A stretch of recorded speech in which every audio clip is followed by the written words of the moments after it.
Hello दोस्तों, स्वागत है आपका अभिषेक पाठशाला के इस नए वीडियो में, जहां पर आज हम जानने वाले हैं लेक्चर नंबर 2 में ओम के नियम को। एक बिल्कुल ही प्रैक्टिकली ढंग से आज हम जानने वाले हैं ओम के नियम को।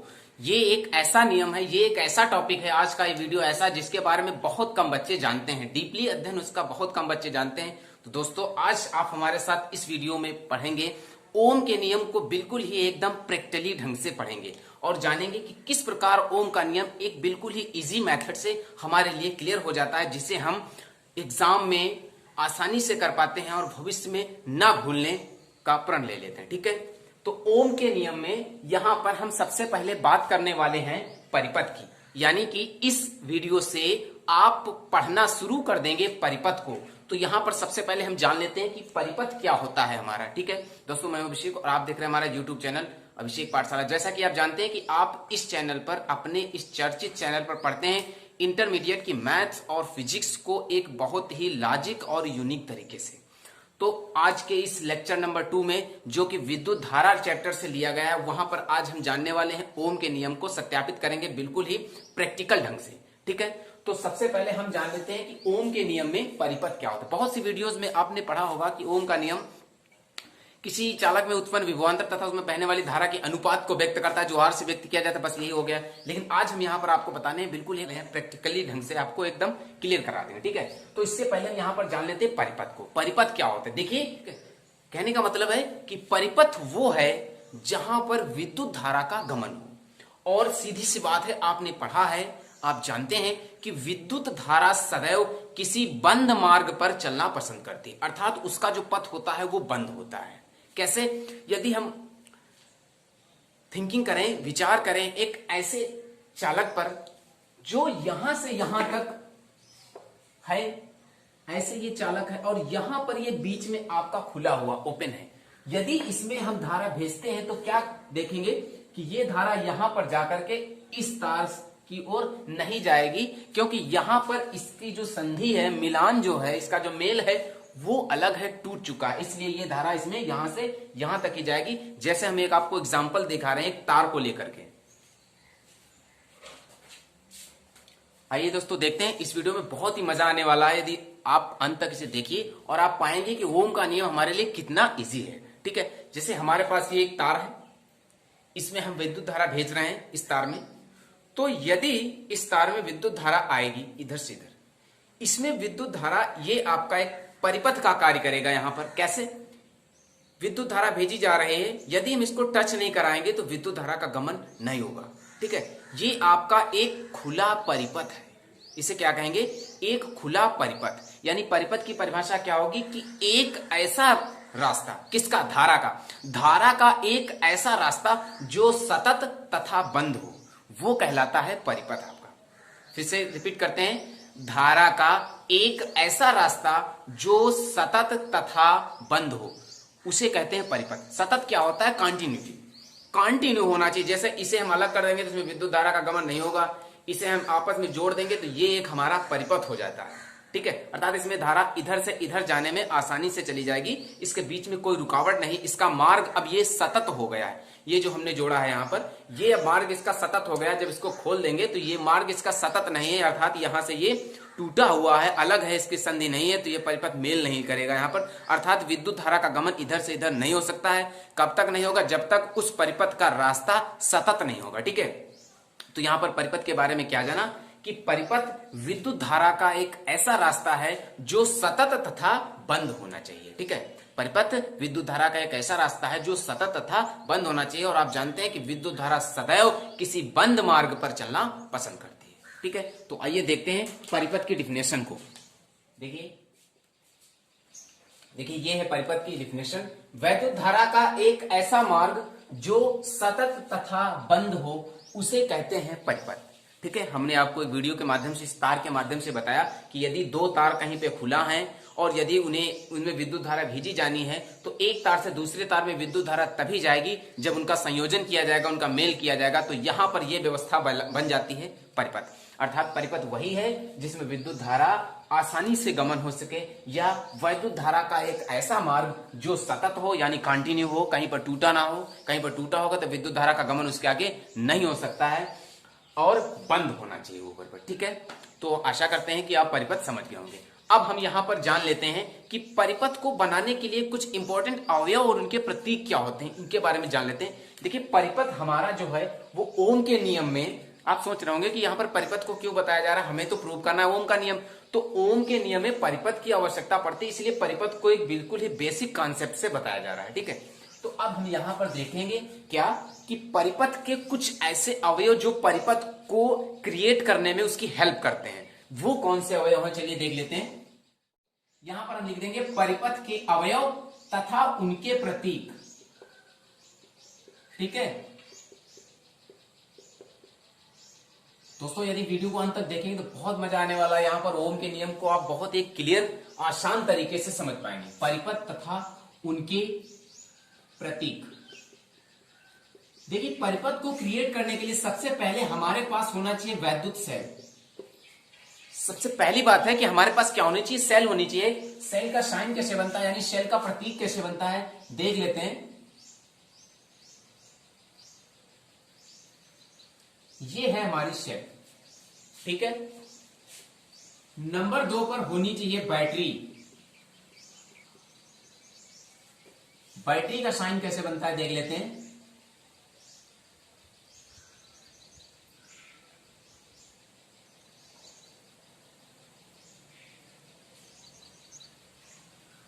जी देखिए बैटरी 2 या 2 से अधिक सेलों को जोड़कर ही बनाई जाती है। ठीक है, यहां पर एक सेल है, इसमें 2 या 2 से अधिक सेल जोड़ देंगे तो ये आपका बैटरी का कार्य करेगा। ये बैटरी हो गई आपकी, क्लियर है। अब हम थर्ड नंबर पे बात करने वाले हैं प्लग कुंजी की। प्लग कुंजी, देखिए यहां पर प्लग कुंजी 2 प्रकार की होती है, ध्यान देना है आपको। प्लग कुंजी पहली होती है खुली और दूसरी कुंजी होती है बंद। ठीक है, इसका प्रयोग जब हम परिपथ में करेंगे, किसी भी डेरिवेशन को ड्राइव करने में करेंगे तो वहां पर आपको क्लियर समझा दिया जाएगा। यहां पर कोई भी आपका डाउट्स है तो आप हमें कमेंट करके जरूर बताइए, 100% उसका सोल्यूशन हम आपको देंगे। ठीक है, यदि वीडियो नहीं समझ में आ रहा है, आपको एक बार नहीं क्लियर कर पा रहे तो आपको प्लीज उसे पीज करके बैक कीजिए और आराम से समझिए, एकदम क्लियर हो जाएगा। ठीक है, प्लग कुंजी जो होती है उसका साइन कैसे होता है, ऐसे, बिल्कुल बेसिक कॉन्सेप्ट है। ऐसे प्लग कुंजी खुली वाली होगी और प्लग कुंजी जो आपकी होती है बंद वाली, वो होती है ऐसी। ठीक है,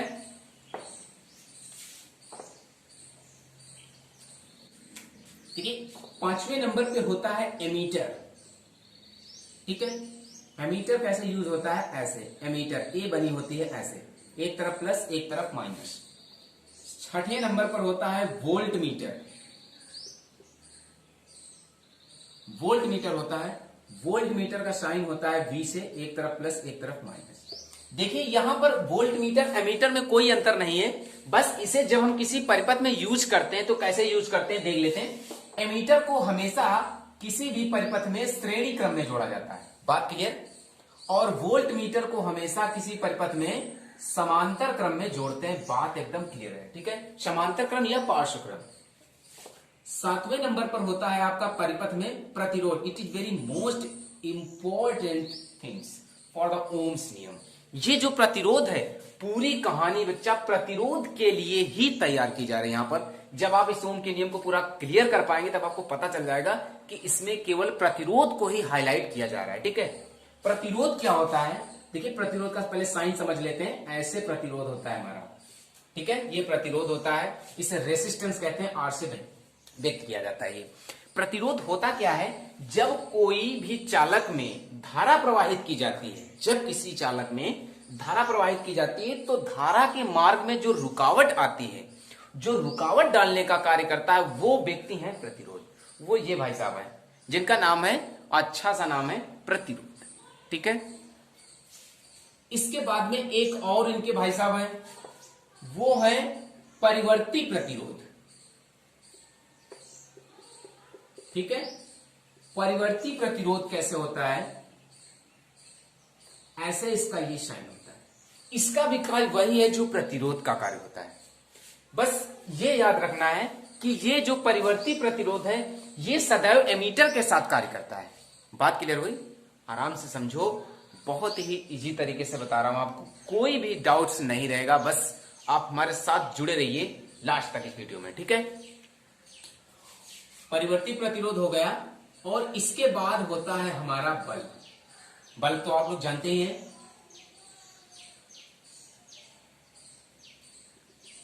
ये हमारा बल्ब हो गया, ठीक है। तो इतने हमारे होते हैं परिपथ के अवयव जिन्हें परिपथ को बनाने में यूज किया जाता है, ठीक है। तो अब हम यहां पर बनाते हैं, इन अवयवों से मिलकर, एलिमेंट से मिलाकर के हम परिपथ की रचना को यहां पर करते हैं, ठीक है। चलिए हमारे साथ यूज कीजिए, परिपथ को कैसे ड्रा किया जाता है चलिए देख लेते हैं। परिपथ में सबसे पहले हम यूज करेंगे यहां पर परिवर्ती प्रतिरोध को, ठीक है। परिवर्ती प्रतिरोध के पास में हमने जोड़ दिया है अमीटर को, ऐसे। फिर हमने आपको बताया कि एमीटर जो होता है वो सदैव किसी भी परिपथ में श्रेणी क्रम में जोड़ा जाता है, तो श्रेणी क्रम में हो जाएगा। उसके बाद में जोड़ देते हैं वोल्ट मीटर को। वोल्ट मीटर सदैव समांतर क्रम में जुड़ता है, तो वोल्ट मीटर ये हो गया बच्चा आपका, और ये हो जाएगा समांतर क्रम में, ठीक है। समांतर क्रम में जुड़ गया। इसके बाद में हम यहां पर जोड़ते हैं एक सेल को, ये हमारी सेल हो गई। और सेल के बाद में हम यूज करते हैं एक कुंजी को, अभी कुंजी खुली है, और फिर इसको जोड़ देते हैं ऐसे, ठीक है। ये हमारा तैयार हो गया परिपथ, ठीक है। बात समझ में आई? यानी परिपथ के लिए सेल, प्लग कुंजी, एमीटर, वोल्ट मीटर और बल्ब या बैटरी, इन सब की आवश्यकता होती है। जो प्रतिरोध और वोल्ट मीटर होते हैं वो इनमें रुकावट डालते हैं, ठीक है। इसको कैसे क्लियर करेंगे, इसको हम नेक्स्ट वीडियो में बताएंगे कि ये प्रतिरोध और जो ये परिवर्ती प्रतिरोध है आपके, ये किस प्रकार से किसी परिपथ को डिस्टर्ब करते हैं, कैसे करते हैं। इस कहानी को हम नेक्स्ट लेक्चर में बताएंगे। फिलहाल यहां पर आपको समझना है, हमारा टारगेट है ओम के नियम का सत्यापन करना।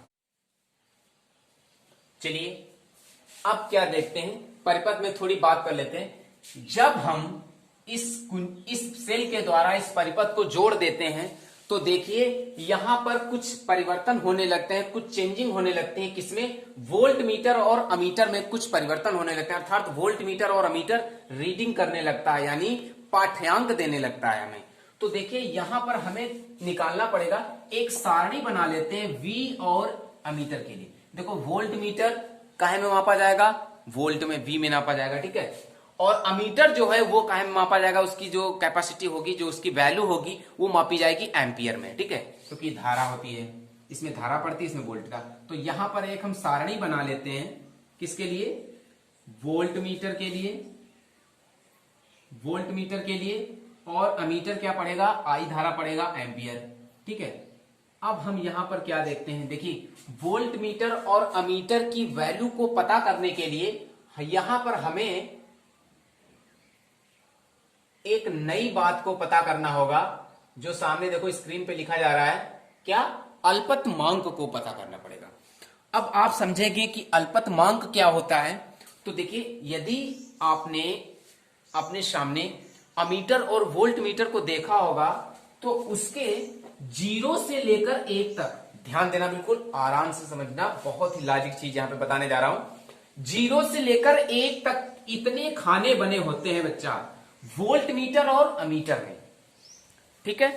सुई जो लगी हुई होती है ऐसे, तो जब हम इससे किसी सेल से जोड़ते हैं, अर्थात जब इसमें करंट भेजी जाती है, तो सुई वो राउंड अप करती है, अर्थात रीडिंग पड़ती है, उसमें सुई बढ़ती है। तो सुई यदि 0 से 5 तक जाती है, मतलब 0 से लेके 1 तक 20 खाने बने होते हैं, अर्थात हमें उसमें से किसी एक खाने का यदि अल्पतमांक निकालना हो तो 1/20 होगा उसका, ठीक है। 1/20 होता है उसका अल्पतमांक, ठीक है। इसके बाद में मान लीजिए कि किसी समय तुम्हारा वोल्ट मीटर 0.95 वोल्टता पड़ रहा है, तो उस समय धारा होगी उसमें 0.25, ठीक है। जब अमीटर वोल्ट मीटर आपका इतना पड़ता है तो अमीटर आपका इतना पड़ेगा। ये बात बिल्कुल क्लियर है। आप चाहें तो उसे देख सकते हैं, वोल्ट मीटर अमीटर को ऐसे परिपथ में जोड़ करके आप देख सकते हैं कि यदि वोल्ट मीटर इतनी रीडिंग पड़ता है तो उसमें आई जो धारा होगी वो 0.5 एम्पियर होगी। ठीक है, और यदि वोल्ट मीटर आपका 1.7 पड़ता है तो यहां पर धारा होगी 0.45। ठीक है, ये एक टेबल हमने आपको बना दी है, अपने पास से बना दी है टेबल को। इसे लर्न करना नहीं है, एक हमने बेसिक के तरीके पर समझाया, प्रैक्टिकली ढंग से हमने बताया, प्रैक्टिकली ढंग से हमने आपको बताया है कि ओम का नियम किस प्रकार लागू होता है। ओम का नियम बच्चा आप जानते ही हैं कि होता है V बराबर आई आर या V बराबर आर आई। इसे कैसे हम सत्यापित करेंगे, ठीक है, ये प्रैक्टिकली ढंग से हम आपको क्लियर करा रहे हैं यहां पर। तो हमने यहां पर क्या देखा कि जब वोल्ट मीटर की रीडिंग 0.95 है तब अमीटर की रीडिंग 0.25 है। जब वोल्ट मीटर की रीडिंग 1.7 है तो अमीटर की रीडिंग 0.45 है। इसका मतलब यह है बच्चा कि जब वोल्ट मीटर का पाठ्यांक बढ़ता है, वोल्ट मीटर की रीडिंग बढ़ती है तो अमीटर की रीडिंग भी बढ़ती है। यानी ये 95 से 17 हुआ, 0.95 से 1.7 हुआ, तो ये 0.25 से 0.45 हुआ। ठीक है, जब ये हमारा बढ़ा तो ये भी बढ़ा। तो यहां पर एक नई बात निष्कर्ष निकल कर आती है कि यदि V के मान में वृद्धि हो रही है तो I के मान में भी वृद्धि होगी। ये बात क्लियर हो चुकी है यहां पर प्रैक्टिकल करने के बाद।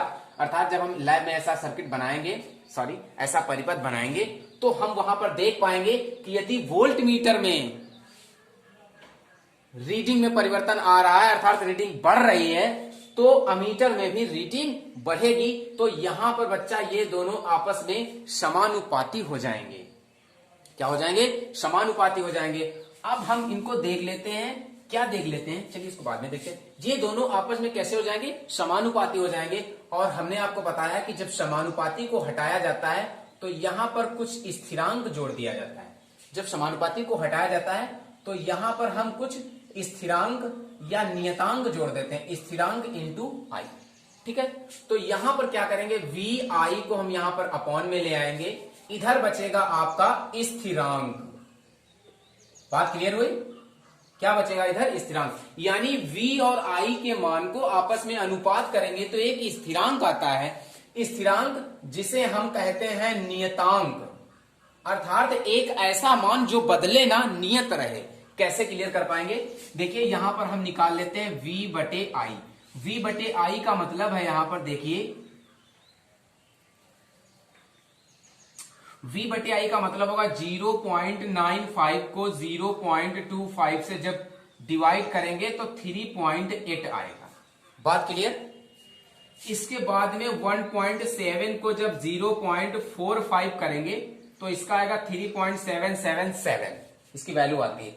3.777 को राउंड अप में जब हम लिखेंगे तो उसे लिखेंगे 3.8, यानी 3.777। फिजिक्स में हमने काफी न्यूमेरिकल्स ड्रा किए हैं, वहां पर हम जान पाए कि इसका लगभग सन्निकट मान जिसे कहते हैं राउंड अप वैल्यू, वो होगी इसकी 3.777 की 3.8। तो यहां पर हम 3.77 ना लिख करके 3.8 लिखेंगे। तो हम क्या देख रहे हैं कि जब वोल्ट मीटर की रीडिंग में बढ़ोतरी होती है तो अमीटर की रीडिंग में भी बढ़ोतरी होती है, और जब इन्हें आपस में एक अनुपात के रूप में देखा जाता है तो यहां पर दोनों की वैल्यू सेम टू सेम निकलती है, एकदम सेम टू सेम निकलती है। तो यहां पर यह बात क्लियर हो जाती है कि V बटे आई बराबर एक स्थिरांक होता है। V बटे आई क्या होता है? एक स्थिरांक होता है जिसे हम लिखते हैं R। ये स्थिरांक को क्या लिखते हैं? R लिखते हैं। और ये R हमारा कहलाता है उस चालक का रेसिस्टेंस, यानी कि प्रतिरोध कहलाता है। चाहे चालक का क्या कहलाता है? चालक का प्रतिरोध कहलाता है। यानी V बटे आई इक्वल टू R। यही है हमारा ओम का नियम, जिसे हमने आज जाना है एक बिल्कुल प्रैक्टिकल ढंग से। ठीक है दोस्तों, तो हम आशा करते हैं कि आप ये बात क्लियर कर पा रहे होंगे एकदम बिल्कुल ही इजी मेथड से। ये आपका यहां पर निकलेगा चालक का प्रतिरोध। चलिए अब इसकी परिभाषा को क्लियर करते हैं, यानी ओम के नियम की परिभाषा को क्लियर करते हैं। चलिए आराम से देखिए।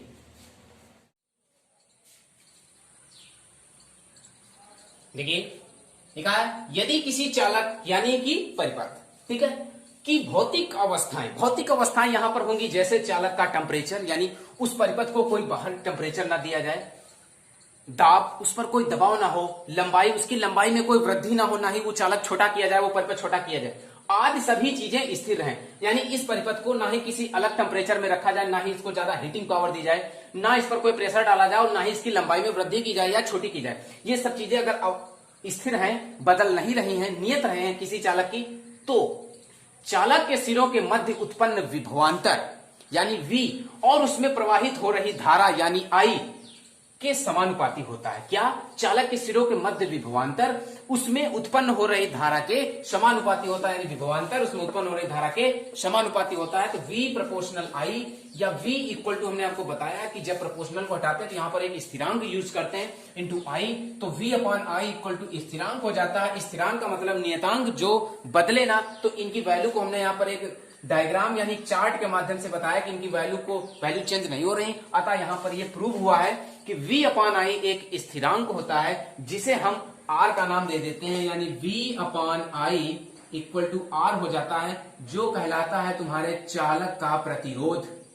चालक का प्रतिरोध कहलाता है। और ये जो R है, ये इसका कार्य क्या है? ये चालक धारा के मार्ग में रुकावट पैदा करता है। ये जो R है, इसे लिख देंगे, क्या लिखेंगे?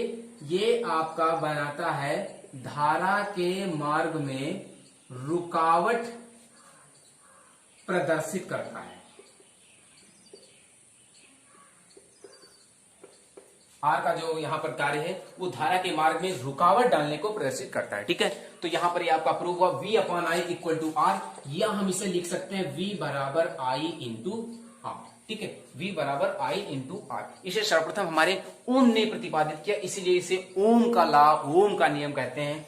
और यहाँ पर जो ये रेसिस्टेंस आपका प्रतिरोध है, इसका जो मात्रक होता है वो भी आपका ओम के नाम यानी वैज्ञानिक के नाम पर ही जाना जाता है, जिसे हम फिजिक्स में ये इस साइन से व्यक्त करते हैं। ठीक है, ये हमारे ओम का मात्रक है, यानी ओम का ये साइन है, ऐसे बना दिया जाता है। किसी चालक का प्रतिरोध 5 ओम है, 10 ओम है, तो उसे ऐसे लिखते हैं ज्यादातर एग्जाम में। ठीक है, ठीक है। यदि मेरी मेहनत आपको पसंद आ रही है, मेरे द्वारा बताया गया ये प्रैक्टिकली ढंग आपको क्लियर सेटिस्फाइड कर रहा है, आप समझ पा रहे हैं हमारी एक बात को, आपको ओम का नहीं बहुत इजी लग रहा है, तो प्लीज मेरे चैनल को लाइक सब्सक्राइब जरूर कीजिए, कम से कम एक शेयर जरूर कीजिए, अपने साथियों से बताइए कि वो इस प्रकार से एक आसान तरीके से फिजिक्स और मैथ को हमारे चैनल पे पढ़ करके पा सकते हैं एग्जाम में मैक्सिमम मार्क्स। दोस्तों फिर मिलते हैं आपको एक कुछ नए और एक्टिव वीडियो के साथ नेक्स्ट लेक्चर में। तब तक के लिए पढ़ते रहिए हमारा यूट्यूब चैनल अभिषेक पाठशाला। फिर मिलते हैं आपको नेक्स्ट लेक्चर में कुछ नेक्स्ट टॉपिक को लेकर के, इंपॉर्टेंट टॉपिक को लेकर के, जो आपके एग्जाम के लिए काफी बेनिफिट हो, हेल्पफुल हो। तब तक के लिए पढ़ते रहिए।